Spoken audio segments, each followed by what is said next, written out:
আসছে, তোরা কি দেখতে পাসনি? মার মার মার মার। গাছের পেছনে দুইজন লুকিয়ে আছে, ওরা কিন্তু তোমাদের দেখে নিয়েছে। লুকিয়ে পড়ো, লুকিয়ে পড়ো, লুকিয়ে পড়ো তাড়াতাড়ি। ওদের কাছে কিন্তু বন্দুক আছে, ওদের কাছে কিন্তু বন্দুক আছে। তোমরা তাড়াতাড়ি পিছন দিক থেকে যাও, লুকিয়ে পড়ো। যাও যাও যাও যাও যাও, না হলে কিন্তু মেরে দেবে। কোচি রে, গাছের পিছনে দুলো গাছে, আমার বন্দুক আছে। আমার বৌমা আবার কোটে পিছন ধারতে লুকিয়ে যেতে, পিছন ধারতে আস্তে আস্তে লুকিয়ে যায়। এসো এসো, পিছিয়ে এসো, এসো। তারা কিন্তু তোমাদের দেখে নিয়েছে, তারা কিন্তু তোমাদের দেখে নিয়েছে। তাড়াতাড়ি তোমরা দরজার পিছনে লুকিয়ে পড়ো।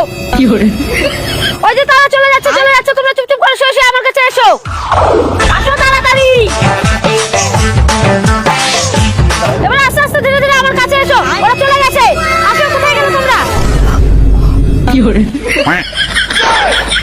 কাই লোক কাই। কি লোক, কে লোক? তুমি এখনই কইলো দু লোক তার কাছে বন্দুক আছে, ঘর ঢুকে যাবে। তুমি কইলো পিছন দিয়ে যা আসতে। আরে আমি তো গেম খেলছিলাম। শয়তানি কি শয়তানি, আমার ওই হাড়টা চালিয়ে আসো।